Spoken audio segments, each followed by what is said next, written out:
آج میں ابو بکر رضی اللہ عنہ سے وہ کھیل کھیلوں گا جو کسی کے ساتھ نہ کھیلا ہوگا۔ امیہ بن خلف نے ایک وحشیانہ قہقہ کے گرج کے ساتھ اپنے ساتھیوں سے کہا۔ وہی امیہ جس کے غلام حضرت بلال حبشی رضی اللہ عنہ تھے، جس نے شروع میں حضرت بلال رضی اللہ عنہ کے دعوی ایمان کو ریت کا محل اور بچوں کا کھیل سمجھ رکھا تھا، جس نے ایک غلام کی نغمہ توحید کو کچلنے کے لیے بدترین ظلم و ستم کیے، اسے جانتے ہو؟ امیہ بن خلف کی دونوں آنکھوں میں وحشت و عیاری کی چمک کوندنے لگی۔ تم جانتے ہو بلال رضی اللہ عنہ میرے غلام ہے، اور غلام کی حیثیت ہوتی ہی کیا ہے؟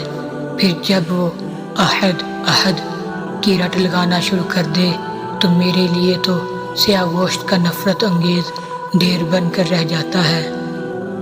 میں نے کہا تھا میری پہلی ہی جھڑکی میں اس کے نئے دین کا بھوت اتر جائے گا، مگر نہیں اترا۔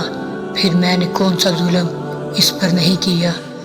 آتشیں ریت پر تنور میں ڈال کر اس کے دین کا بھوت بھسم کر دینا چاہا، پھر اس کے سینہ پر بھاری پتھر رکھ کر دیکھا، مگر وہ اپنی مذہب سے ہٹ نہ سکا۔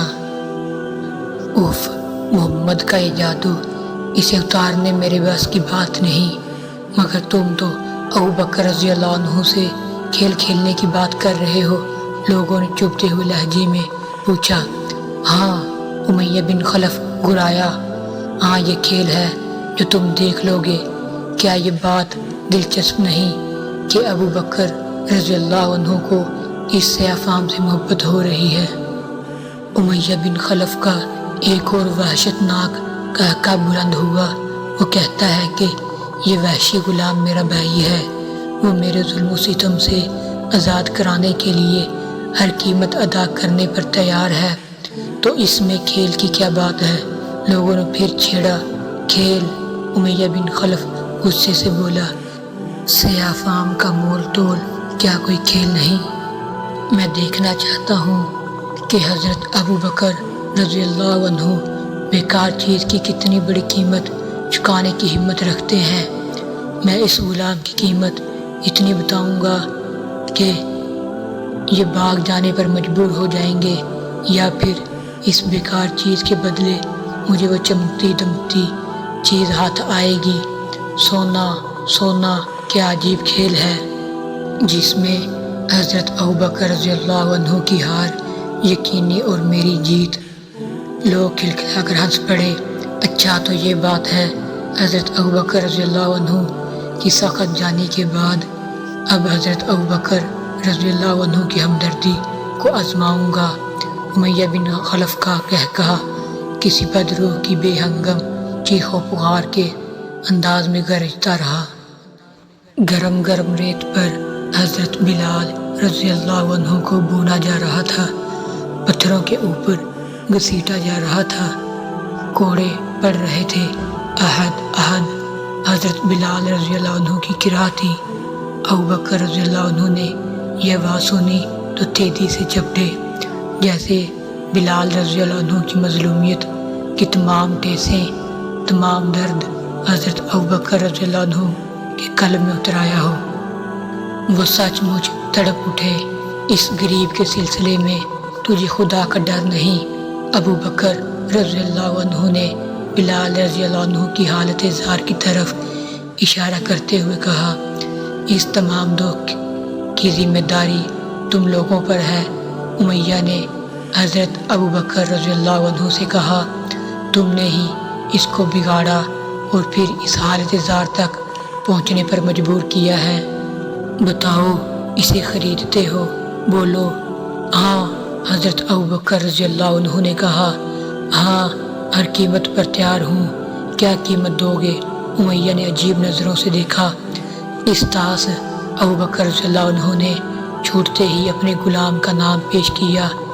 میرے مضبوط و قوی غلام اس طاس کے بدلے جس کے کفر سے میں بیزار ہوں، اور تم حضرت بلال رضی اللہ عنہ کے ایمان سے بیزار ہو۔ مجھے بلال رضی اللہ عنہ سے محبت ہے، تمہیں کس طاس سے محبت ہونی چاہیے۔ ایک غلام سے محبت کرنے کی بات سنتے ہی امیہ بن خلف نے منہ بنایا، کچھ سوچا اور فوراً بولا منظور ہے، لیکن فوراً ہی کہکا مارا نہیں۔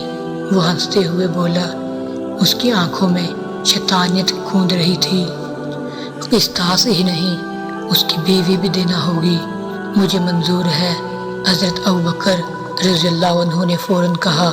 اس نے کہکا مارتے ہوئے ساری گفتگو پر پانی پھیرتے ہوئے کہا، قسطاس اور اس کی بیوی کے ساتھ اس کی بیٹی بھی لوں گا۔ او بیٹی؟ ہاں اس کی بیٹی۔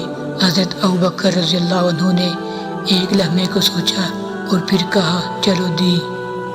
لیکن اس بار امیہ بن خلف کا ہولناک کہکا بلند ہوا، میں خدا کی قسم، قسطاس، اس کی بیوی، اس کی بیٹی کے ساتھ 200 دینار بھی لوں گا۔ بولو بولو بلال رضی اللہ عنہ، خریدتے ہو؟ شرم کر شرم۔ بار بار زبان بدلنے کی شرارت سے بیزار آ کر حضرت ابوبکر رضی اللہ عنہ نے فرمایا، کیا جھوٹ بولتے ہوئے شرم نہیں آتی؟ لات و عزیٰ کی قسم، امیہ نے سنجیدہ ہوتے ہوئے کہا، آخری قیمت، پھر بات طے شدہ سمجھو۔ چالو کافر، مجھے یہ بھی منظور ہے۔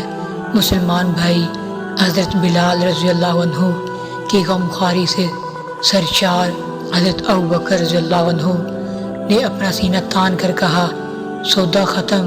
ایک عظیم آزمائش میں دونوں مومن کھرے اترے تھے، حضرت بلال رضی اللہ عنہ کی جان اور حضرت ابوبکر رضی اللہ عنہ کے مال پر سے طوفانی آزمائش پوری طرح سے گزری اور دونوں فاتحانہ نکلے، فقط اس لیے کہ اللہ دونوں کو ان کے مال و جان سے پیارا تھا۔